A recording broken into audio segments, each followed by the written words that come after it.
আমার প্রিয় ছাত্রছাত্রীবৃন্দ, ত্রিপুরা ইউনিভার্সিটির অন্তর্গত বিভিন্ন কলেজে যে সমস্ত ছাত্রছাত্রী ফার্স্ট সেমিস্টারে পড়াশোনা করছো এবং তোমাদের বেঙ্গলি মেজর পেপার রয়েছে, তোমাদের জন্য এই ভিডিওটি অবশ্যই ভিডিওটি শেষ পর্যন্ত দেখবে, কোনো রকমের স্কিপ করবে না।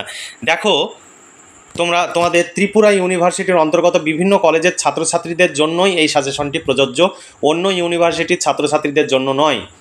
দেখো, first semester Bengali major course code 2, অর্থাৎ তোমাদের বাংলা মেজরের দুটো পেপার রয়েছে, তার একটি পেপার অর্থাৎ মেজর 1 পেপারের সাজেশন আপলোড করা আছে।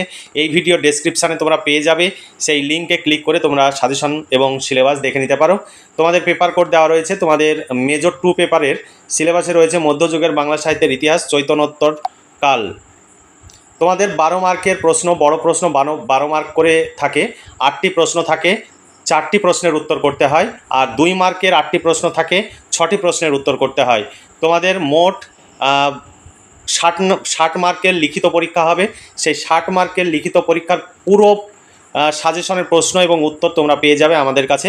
মাত্র 250 টাকা পেমেন্ট করতে হবে।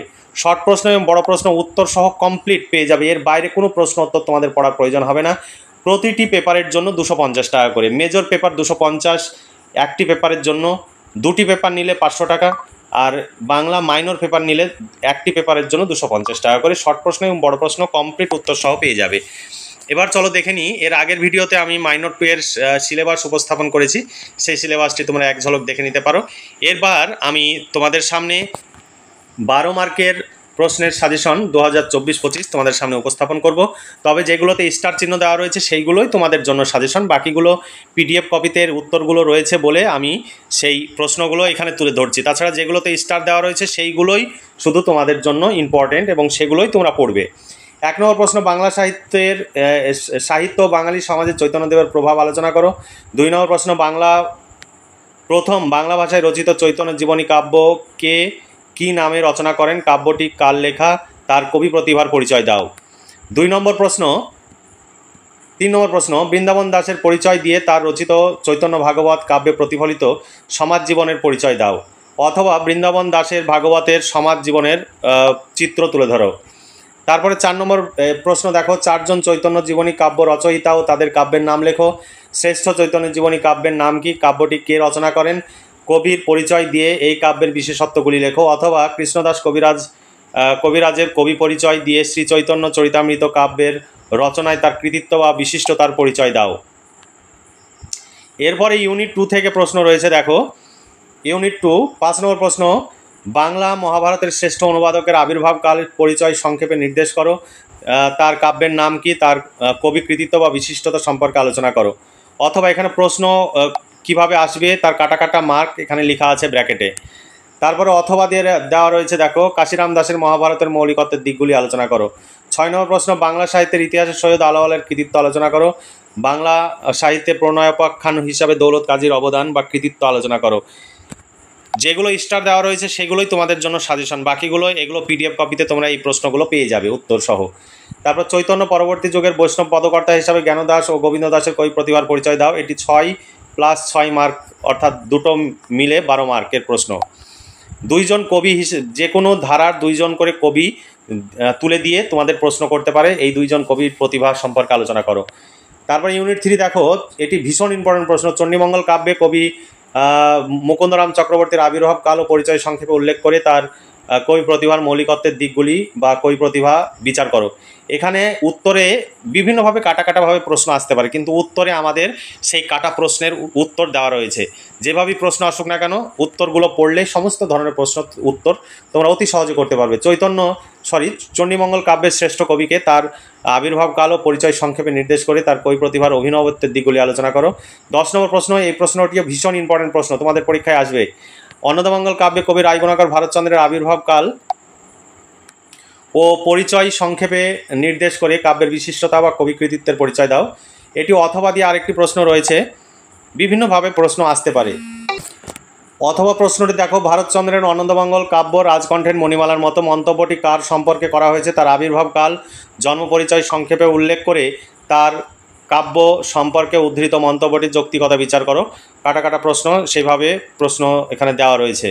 তারপরে 11 নম্বর প্রশ্ন, কবি ভারতচন্দ্রের লেখা অন্নদামঙ্গল কাব্যে কটি খণ্ডে বিভক্ত? ভারতচন্দ্রের কবি প্রতিভা বিচার করে তাকে যুগসন্ধির কবি বলা হয় কেন? লেখো। 12 নম্বর প্রশ্ন, ধর্মমঙ্গল কাব্যকে রাঢ়ের জাতীয় কাব্য বলার কতটা যুক্তিযুক্ত আলোচনা করো। 14 নম্বর প্রশ্ন, ধর্মমঙ্গল কাব্যে কবি রূপরাম চক্রবর্তীর কবি বৈশিষ্ট্য বা মৌলিকত্বের দিকগুলি আলোচনা করো। এখানে ধর্মমঙ্গল কাব্যের দুজন কবির কবি প্রতিভা সম্পর্কে আলোচনা করো বলে প্রশ্ন আসতে পারে। দুটোই 6+6 হিসাবে এইভাবেও আসতে পারে। এখানে আমি আলাদাভাবে তুলে ধরেছি, তোমাদের পরীক্ষায় প্রশ্ন যেভাবে আসবে সেভাবে উত্তর লিখবে। ধর্ম ঠাকুরের স্বরূপ নির্দেশ করে যে কোনো একজন ধর্মমঙ্গল কাব্যের শ্রেষ্ঠ কবির কৃতিত্ব বিচার করো। এখানে অথবা দেওয়া রয়েছে, অথবা প্রশ্নটি আমি তুলে ধরলাম না, সময় অনেক লেগে যাবে। 4 নম্বর ইউনিট থেকে দেখো 13 নম্বর প্রশ্ন, অষ্টাদশ শতাব্দীর যুগ বৈশিষ্ট্য উল্লেখ করো। রামপ্রসাদ সেনের আবির্ভাবকাল ও পরিচয় দিয়ে কবি কৃতিত্বের দিকগুলি তুলে ধরো। তারপর 14 নম্বর প্রশ্ন, শাক্ত পদাবলী রচনায় কমলাকান্ত ভট্টাচার্য কোথায় স্বাতন্ত্রতা দেখিয়েছেন তা বুঝিয়ে দাও। 15 নম্বর প্রশ্ন, বাংলা সাহিত্যে গীতিকার গুরুত্ব আলোচনা করো, অথবা গীতিকা বলতে কী বোঝো, গীতিকার প্রকারভেদ সম্পর্কে সংক্ষেপে আলোচনা করো। 16 নম্বর প্রশ্ন, ভীষণ ইম্পর্টেন্ট প্রশ্ন, পরীক্ষায় আসবে ধরে নাও। গীতিকা কি? এই শ্রেণীর রচনার বৈশিষ্ট্যগুলি উল্লেখ করো। মৌখিক সাহিত্য হয়েও গীতিকার গুরুত্ব কতটা তার সংক্ষেপে আলোচনা করো। এখানে আরেকটি প্রশ্ন অথবা হিসাবে তুলে ধরা রয়েছে। তারপরে দেখো, ময়মনসিংহ গীতিকার অন্তর্গত যে কোনো একটি পালাগানের অবলম্বনে গীতিকার বৈশিষ্ট্যগুলি উল্লেখ করো।